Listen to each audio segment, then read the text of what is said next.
Hi, I'm here with Harris Luckham, and he's going to show us how we texture objects for our simulations. Hey, so here we got a hunting knife for one of our simulations we're working on. So what I'm going to do is just drag on a smart material because this is a relatively simple model. So steel, in this case, for a knife.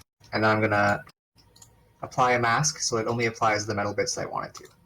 You can use either the model or the spread out. Yeah, so if it's easier, you can use the 2D texture sheet instead of the 3D model Okay. itself. So if I just invert it, it takes whatever I haven't done and then apply it to Okay, the so edge. it basically, since this is a two material object, you could just invert the mask and Yeah, it's one yeah, thing or okay. the other, exactly. So here's the final product with even a little bit of a blood stain, just in case. And it's also got some fingerprints and stuff that somebody would be able to find if they needed to. So you can And add a lot of small details using Substance, which is pretty great.